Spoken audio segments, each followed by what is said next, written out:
How did your relationship with Andrew start? So Andrew DM'd me one day and he says, I love your work. And he was following my content 4 years ago, 3 years ago, and he hadn't yet blown up. And then he messaged me, we started communicating, and then all of a sudden he was blowing up at this point. He was, like all over the place. I'm like, this guy is an incredible communicator and storyteller. Wow, I like what this guy has to say. And then he got canceled.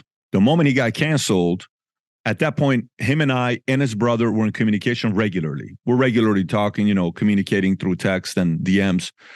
And we got on and we decided, let's do something. I'm going to come to Spain because he can't come here. We went to Madrid. We did the interview together at the cigar lounge. And then it went live. And obviously that thing's done wonders. 12 million plus views, not including all the other short clips. Total, it's probably got a few 100 million views online with TikTok, Instagram, Twitter, Facebook, all over the place. But, here's the thing that most people have a hard time with. Most of us have a hard time with. Almost anybody that does something big, they're a complicated personality. They're a complicated individual. Churchill was a very complicated man, but it took a Churchill to go up against Hitler. You're like, what are you talking about, Pat? Go read Churchill's history. That is a very weird man. Chamberlain hated Churchill. They didn't like Churchill. There were people that couldn't stand him because he would always call everybody's shit. But when it came down to war, Chamberlain had to go beg Churchill to go do his part. And he did. Trump is a complicated personality, right? John F. Kennedy, complicated personality. When you go and read his story and who he was and what he did. Thomas Jefferson, complicated personality. Andrew Jackson, complicated personality. A Musk, complicated personality. Ted Turner, so many names. So, and Andrew Tate is complicated. Personality, his upbringing, how he was raised by the father, by the dynamics of the father, how he pushed him, how he challenged him, what they went through, what they saw, became fighters, and going from there to becoming who they are and their belief system and philosophies, ideology. So I'm surprised when people are surprised. Like, what do you expect somebody that's not afraid of authority? What do you think causes somebody to not be afraid of authority and be able to call them out? What is that a byproduct of? A rough life. What do you think makes a great comedian? A very hard life. If there's one thing comedians have in common, they lived such a hard life that to cope with tough times was humor.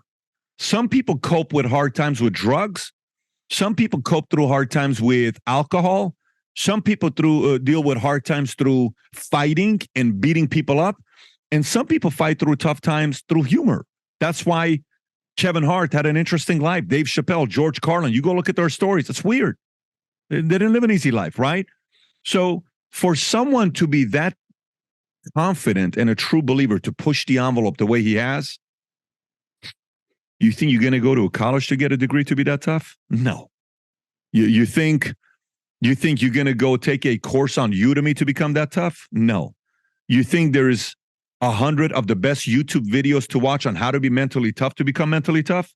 You're out of your mind.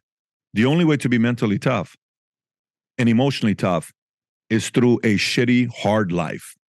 That's the best way to be mentally tough. Someone in your life had to be very hard or tough on you. A coach that kicked your ass regularly, a teacher, a dad, a mom, an uncle, an older brother, somebody, a rough community, a rough upbringing, in an industry that was a cutthroat industry. So yeah, I think they're super necessary. I had a call with their lawyer last week. Tina and we had a lengthy conversation. It was the longest interview they did. And she shared a lot of the insight. Had a very good conversation yesterday with their PR firm to see what's going on internally with visits and what things does he have, what does he not have. So yeah, it's going to be interesting. Here's all I'll tell you. They best get this guy, because if he comes out and he's free, oh my gosh. Can you imagine if he comes out and he's free, what his first live is going to be like? It could break the record. I think 100 million views. Oh, it'll be 100 million views on YouTube. He needs another one of those it'll be the talk of the world on how many people. It'll be banned in countries. It'll be feared, because if you go after a person like this, you better have proof to arrest them or get them. You don't go through somebody like this, because they become a big figure and their message becomes bigger, specifically to the people that didn't listen to it before or hated it. They're going to say, why are you trying to silence this guy? And you don't think Andrew's going to come out telling the story? It's going to be interesting dynamics. But obviously, listen, none of us know 100% what he's done. None of us know. I'm not the government. I'm not working for agencies. I'm not with the cops. I don't know the intel. If there is something, there is something. But, if they can't find anything, it's going to be a very hard season for those that try to silence this guy. Yeah, because anybody who gets cancelled, the kind that they're forgotten about, he got bigger.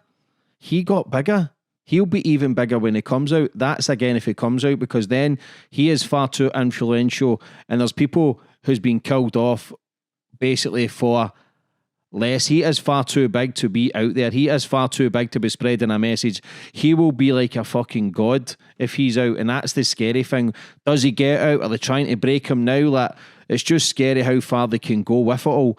Like, what do you think the outcome will be, Patrick, from the information that you have and how big he is? Like, what do you think the outcome will be with Andrew Tate?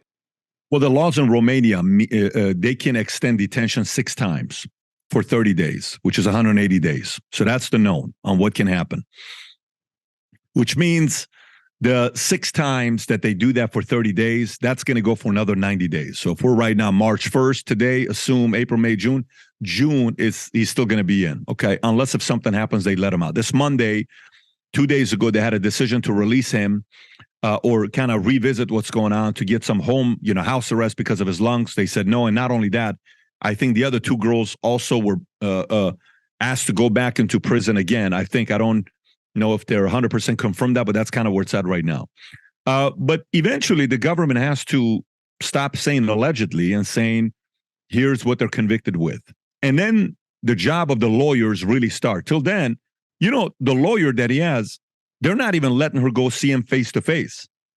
She's not seeing them face to face. And when she gets on a call with them, it's recorded always. So imagine you're the lawyer of somebody that you're defending, and any conversation you're having with them, the calls are being recorded. Or what can you talk to your client about? Think about what I just said right there. The lawyer can't talk to the client without it being recorded, and can't even go there face to face to see them. She's called the embassy of Romania to say, hey, can you help me out here to go talk to this guy? Because he's also got a U.S. citizenship. Nope, we're not doing nothing. I mean, it's very problematic. And by the way, since April of last year, they could arrest the Tates with allegedly whatever they were talking, because they've been investigating this for a while since the Vice did their story. But they decided to do it 2 days after he called out Greta Thunberg. Kind of weird. You could have done it for 7-8 months, but you waited 8 months to do it. Why? Why now all of a sudden? You could have rated it's because of the pizza. It was never about the pizza. What made you all of a sudden want it? How come you didn't do it in September? Why not in August? Why not in June? Why not in July? These are the questions why the people that support that he's innocent say, yeah, numbers don't add up. If you had something in April, arrest him in April. Why'd you wait so long? So no one knows really what is going to be happening here. But if they can't find anything, he comes out and the court continues. He can't fully talk. But if he comes out and there's nothing and he can't talk, he definitely cannot stay in Romania. He became a Muslim, so he's out. The safest place he's going to feel is a country that supports being Muslim. So he has to go live in Dubai. He has to drop everything in Romania, go live in Dubai. And somewhere like, you can't stay in Romania. There's no way, if you're the lawyer of Tate, you're recommending him staying in Romania. Not coming to the States, not staying in Romania. Where would you go? Dubai? Singapore? Only a couple places you can go to feel safe. He's probably safer in Russia than he's in Romania. So I don't know what's really going to be happening based on the information I'm getting. We are in talks. We're getting updates regularly, but there's nothing right now to be said where it's positive or negative. The only thing is they're holding strong. These are 2 tough mentally and emotionally brothers that they see each other every day. They're not in the same cell, I believe. but they do see each other every day. That's good that they're around each other because they strengthen each other. But no matter who you are, man, you have no clue what they're doing to them right now. So it's time will tell what's really going on there.